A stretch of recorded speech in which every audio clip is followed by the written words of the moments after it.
ओम शांति। पहले तो बहुत बहुत धन्यवाद आप सभी का मुझे यहाँ आमंत्रित करने के लिए और सम्मानित करने के लिए। हालांकि मैं जब यहाँ आ रहा था तो मैं कह रहा था कि मैं तो सिर्फ सुनने जाऊँगा, मैं बोलूँगा क्या। हम लोग तो न्यूज़ वाले लोग हैं, हमारे वजह से तो तनाव बढ़ रहा है। हम क्या तनाव घटाएंगे। लेकिन यहाँ आने के बाद ऐसा लगा कि आना सफल रहा, बहुत कुछ सीखने को मिला, समझने को मिला। स्पेशली हमारी न्यूज़ इंडस्ट्री में बहुत तनाव है और वो हम नहीं पैदा कर रहे, आसपास इतना तनाव है, चल रहा है, कहीं युद्ध हो रहा है, कहीं अलग तरह की लड़ाई चल रही है, अलग अलग जद्दोजहद है, पॉलिटिकल राइवलरीज हैं। हम उसको कवर करते हैं, छोड़ भी नहीं सकते, और इसलिए जब वो दिखाते हैं तो कई बार हम पर भी आरोप लगता है कि हम समाज में तनाव बढ़ा रहे हैं, फैला रहे हैं। लेकिन जो है, जो दिख रहा है, वो हम दिखा रहे हैं। पर यहां आकर ये भी समझ में आया कि हमको भी थोड़ा अपने अंदर झांकना चाहिए। जिस इनर हेल्थ की बात यहां की जा रही है वो हम सब के लिए ज़रूरी है। और जब हम न्यूज़ बनाते, मेरा एक शो आता है न्यूज़ की पाठशाला रात 9 बजे, यहां आकर मुझे लगा कि हमें अध्यात्म की पाठशाला में पहले लौटना चाहिए, सनातन की पाठशाला में लौटना चाहिए, अपने अंदर झांकना चाहिए कि क्या हम जो कर रहे हैं हम सिर्फ उसी काम के लिए आए थे। अभी सुबह मैं सिस्टर शिवानी का कार्यक्रम देख रहा था, उसके बाद मुझे सौभाग्य मिला, मैंने उनका एक पॉडकास्ट भी रिकॉर्ड किया है जो मेरे यूट्यूब चैनल पर जल्द आएगा। तो मैंने उनसे भी कहा कि यहाँ जो हम चीज़ें आज आपसे सुन रहे थे, सीख रहे थे, ये बातें तो हर स्कूल में भी पढ़ाई जानी चाहिए, क्योंकि अब तो हमारी जो बाल्टी है वो भरी हुई है और उसका पानी हम क्लीन करने जा रहे हैं। जो बाल्टी भरनी शुरू हुई है उसमें ही अगर क्लीन पानी भरेंगे, साफ पानी भरेंगे, तो इतनी मेहनत नहीं करनी पड़ेगी।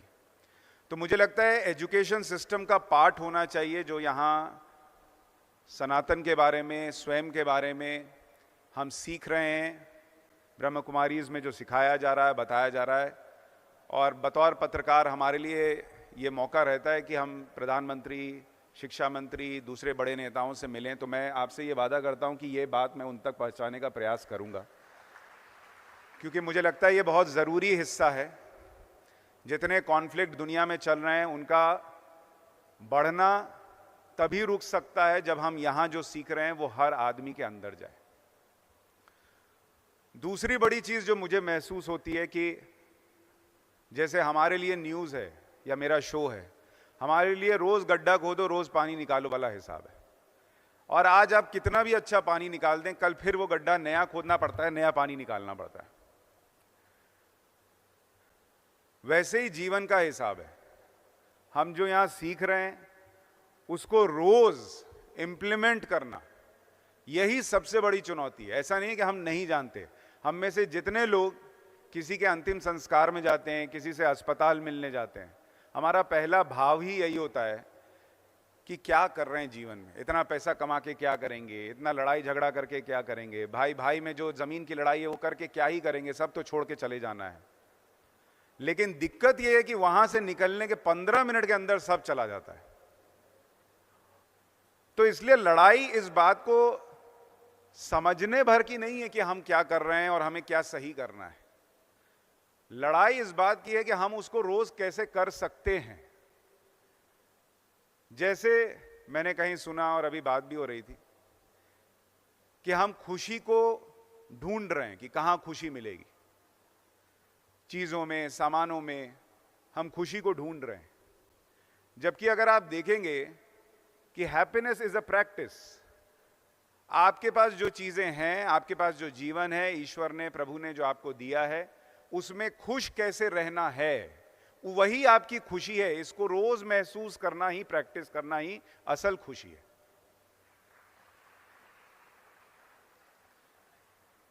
और ये बात जब आप यहां आए, लोगों से मिलते हैं, समझते हैं, तो अंदर की चेतना जागती है तो और प्रखर होती है।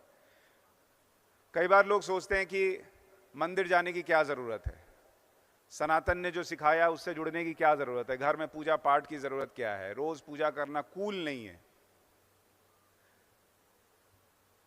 देखिए, प्रकृति ने भी जो चीज दी है, अगर उससे रोज नहीं जुड़िएगा तो दुष्प्रभाव क्या है। इसका सबसे बड़ा उदाहरण हम सबके शरीर में विटामिन डी की कमी है। इतनी प्रचुर मात्रा में सूर्य की रोशनी मौजूद होने के बावजूद हम में से 90-95% लोग विटामिन डी की कमी से जूझ रहे हैं, क्योंकि हम प्रकृति से कटते जा रहे हैं। उसी तरह जब आप अपने सनातन से कट जाएंगे, आप उसका प्रभाव क्या है ये समझ नहीं पाएंगे। और हम ऐसे ही नहीं कटें, एक पूरा प्रयास हुआ है कि कैसे धीरे धीरे उसको काटा जाए, दूर किया जाए। हमारी संस्कृति में जो चीजें हैं उस पर कैसे प्रश्न चिन्ह लगाए जाएं।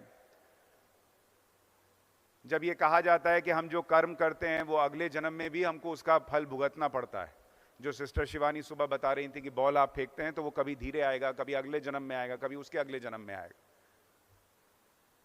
लेकिन भाई कई बार ये भी कह दिया जाता है कि पुनर्जन्म होता है, ये किसको पता, किसने देखा है? देखा तो हमने ईश्वर को भी नहीं है, लेकिन हम मानते हैं। और जिन चीजों को मानते हैं, जिन चीजों में विश्वास करते हैं, वही जीने का आधार बनती है। इसलिए मुझे लगता है कि हम सबको सनातन से जुड़ने की जरूरत है। जैसे सूर्य की रोशनी हर तरफ है, लेकिन जितना सूर्य के करीब जाइएगा उस तपिश को आप और महसूस करते हैं। वैसे ही ईश्वर सब तरफ है, लेकिन जितना आप उसकी तरफ बढ़ने का प्रयास कीजिएगा, दूसरों के लिए अच्छा कीजिएगा।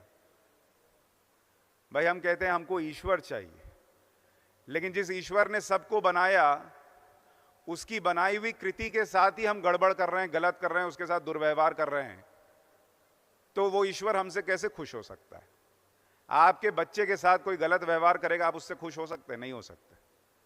वैसे ही ईश्वर ने अगर हम सबको बनाया और हम एक दूसरे के साथ ही युद्ध लड़ रहे हैं, तो ईश्वर को पाने का माध्यम और रास्ता वो तो नहीं हो सकता।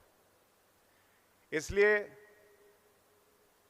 मुझे ऐसा लगता है कि हम सबको अपनी परंपराओं, अपनी संस्कृति से जुड़े रहना चाहिए। अपने बच्चों को प्रेरित करना चाहिए कि हम उससे जुड़ें, सनातन से जुड़ें, उसके लिए प्रयास करें। और ये रोज रोज का प्रयास, यही हमारे लिए, हम सबके लिए जरूरी है। जैसे अभी सिस्टर शिवानी से बात हो रही थी तो उन्होंने कहा कि ये भारत का समय है। जब ये लाइन कही जाती है तो इसको भी पॉलिटिकल लाइंस में तोड़ दिया जाता है कि भाई फलाना सरकार है इसलिए कहा जा रहा है कि भारत का समय है। ऐसा नहीं है, ये सच में भारत का समय है। और ये समय हो सकता है और बेहतर अगर हम अपना कंट्रीब्यूशन निकालें। अभी यहां आने के पहले, मंच पर आने से पहले मेरी बात हो रही थी, तो मैंने कहा न्यूज़ की पाठशाला में हम प्रयास करते हैं देश में क्या अच्छा हो रहा है ये भी बताएं, क्योंकि दुनिया का कोई देश बता दीजिए जहां कुछ खराब ना हो रहा हो। मीडिया तो वैसे ही क्रिटिसिज्म झेल रहा है कि हम खराब चीजें, सेंसेशन वाली चीजें ज्यादा दिखाते हैं, लेकिन कुछ अच्छा हो रहा है उसको सिर्फ इसलिए छोड़ दें, ना दिखाएं क्योंकि कुछ लोगों को किसी व्यक्ति विशेष या आइडियोलॉजी विशेष से दिक्कत है। ये मुझे लगता उचित नहीं है। और बतौर भारतीय मुझे गर्व महसूस होता है जब हम बाहर रिपोर्टिंग के लिए जाते हैं, हमको दिखता है कि कैसे दुनिया भर में अर्थव्यवस्थाएं नीचे आई हैं। कई ऐसे देश हैं जहां पर लोग एक टाइम का खाना छोड़ रहे हैं, और हमारे यहां हम ये देख रहे हैं कि गरीबी रेखा से लोग नीचे ऊपर आ रहे हैं, नीचे से ऊपर आ रहे हैं, या हमारे यहां अर्थव्यवस्था बेहतर कर रही है। तो मुझे लगता है हम इन चीजों को हमें अप्रिशिएट करना चाहिए। हम जब राम राज्य की बात करते हैं उसमें हमारा कंट्रीब्यूशन क्या होगा, इसकी तरफ हमारा ध्यान नहीं है। एक कोई क्राइम हो जाए, चाहे किसी महिला के साथ रेप हो जाए, छेड़खानी हो जाए, किसी का मर्डर हो जाए, हम उस राम राज्य शब्द का भी मजाक बनाते हैं। आ गया तुम्हारा राम राज्य, कहां है राम राज्य? पर वो लाने की जिम्मेदारी हमारी और आपकी भी तो है। वो राम राज्य उस राज्य के लोगों से भी तो आएगा जो वहां रह रहे हैं। मैं कई बार कहता हूं कि कोई लड़की, कोई महिला सड़क पर इसलिए नहीं छेड़ी जाती क्योंकि वहां दो मनचले या दो आवारा किस्म के लड़के थे। वो इसलिए छेड़ी जाती है, उसके साथ दुर्व्यवहार इसलिए होता है क्योंकि वहां जो 8 और लोग थे उन्होंने नजर फेर ली ये सोच के कि ये मेरी बेटी थोड़ी ही है, कौन इस पछड़े में पड़े, कौन FIR लिखवाए। और जब हम वो नजर मोड़ते हैं तो हम उस राम राज्य को आने से रोकते हैं। जब हम ऐसी किसी घटना पर चुप रहते हैं तो हम उस राम राज्य को आने से रोकते हैं। और इसीलिए जो यहां सिखाया गया कि हमारी सोच, हम क्या सोच रहे हैं, उसका पवित्र होना सबसे जरूरी है। तो वो पवित्रता सिर्फ अपने भर के सोचने भर तक ना हो, अपने पड़ोसी के लिए भी हो, अपने दोस्तों के लिए भी हो, अपने समाज के लिए भी हो और अपने देश के लिए भी हो कि हम अपने देश के लिए क्या सोचते हैं। और जब देश के लिए सोचते हैं तो धर्म और राजनीति दोनों से ऊपर उठकर सोचिए, क्योंकि ये दोनों तभी बचते हैं जब हमारा देश बचता है। बहुत बहुत धन्यवाद, आपने मौका दिया, बुलाया।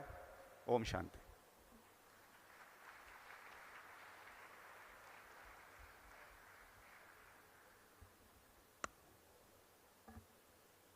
बहुत बहुत धन्यवाद आदरणीय सुशांत जी का, आपकी सुंदर भावनाओं के लिए।